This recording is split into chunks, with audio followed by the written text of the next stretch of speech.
ஒரு பக்கம் பேரண்ட், ஒரு பக்கம் ஸ்கூல்.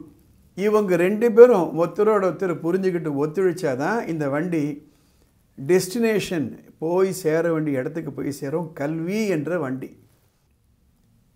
டிசிப்ளினிங் அப்படின்னா ரெண்டு விதமான டிசிப்ளின் இருக்குது. ஒன்று ப்ரோஆக்டிவ் டிசிப்ளினிங், ரெண்டாவது ரியாக்டிவ் டிசிப்ளினிங்.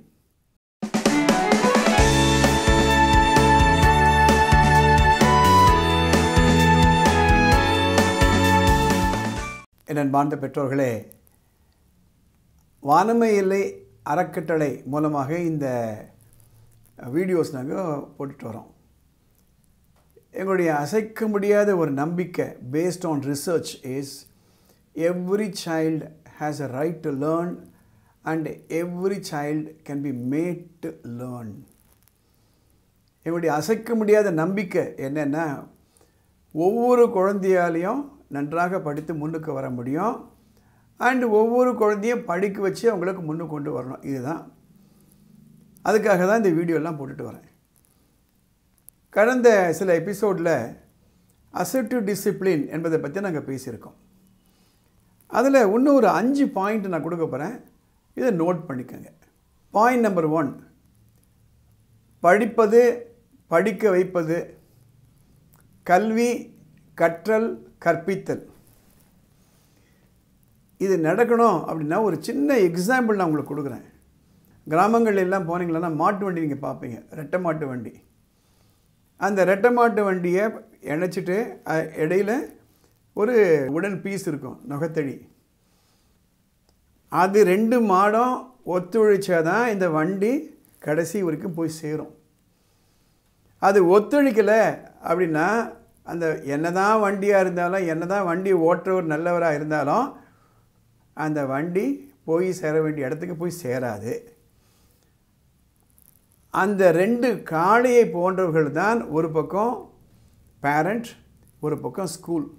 இவங்க 2 பேரும் ஒருத்தரோட ஒருத்தர் புரிஞ்சுக்கிட்டு ஒத்துழைச்சாதான் இந்த வண்டி டெஸ்டினேஷன் போய் சேர வேண்டிய இடத்துக்கு போய் சேரும். கல்வி என்ற வண்டி. அதுதான் இப்போ நான் பேச போகிறேன். இது point number 1. Point number 2, disciplining அப்படின்னா 2 விதமான டிசிப்ளின் இருக்குது.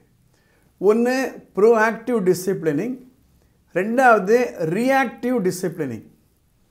ப்ரோஆக்டிவ் டிசிப்ளினிங் அப்படின்னா குழந்தையோட உட்காந்துக்கிட்டு வீட்டில் அல்லது ஸ்டூடெண்ட்டோட உட்காந்துக்கிட்டு ஸ்கூலில் இதெல்லாம் செய்யலாம், இதெல்லாம் செய்யக்கூடாது, இதெல்லாம் செஞ்சால் இந்த கான்சிக்வன்ஸ், இதெல்லாம் செய்யலைன்னா இந்த கான்சிக்வன்ஸ், ரூல் எழுதி வச்சிடணும். இதை நான் ஏற்கனவே ஒரு எபிசோடில் சொல்லியிருக்கேன்.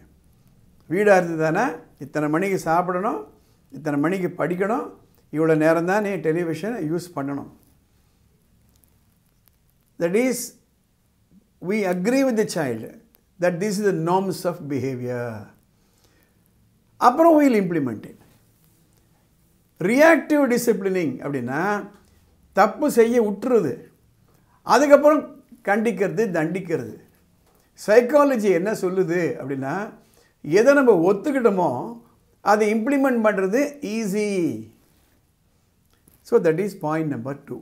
பாயிண்ட் நம்பர் 3 அப்படின்னா பாசிட்டிவ் ரீஎன்ஃபோர்ஸ்மெண்ட். ஸோ இந்த 5 பாயிண்ட் நம்ம ஒத்துட்டோம் இல்லை, அந்த 5 பாயிண்ட் நான் மானிட்டர் பண்ணுவேன். அது ஒவ்வொரு முறை நீ இம்ப்ளிமெண்ட் பண்ணும்போது you will get a reward point. இப்போது ஜிபேயில் நம்ம ட்ரான்ஸ்ஃபர் பண்ணுறோம், அது ஒரு ரிவார்ட் பாயிண்ட் நம்ம கொடுத்துட்டே இருக்குது. அதே மாதிரி ஆன்லைன் ஏதோ புக்கு ஆர்டர் பண்ணுறோம், இல்லை எதனா ஒரு கடைக்கு போய் துணிமணி வாங்குகிறோம், நம்ம ஃபோன் நம்பர் வாங்கிப்பாங்க. ஃபோன் நம்பர் வாங்கிட்டு நீங்கள் பொருளை வாங்க வாங்க இதை ஆட் பண்ணிகிட்டே போகும். ஒரு பாயிண்ட் வந்த உடனே அதை நீங்கள் எக்ஸ்சேஞ்ச் பண்ணிக்கலாம்.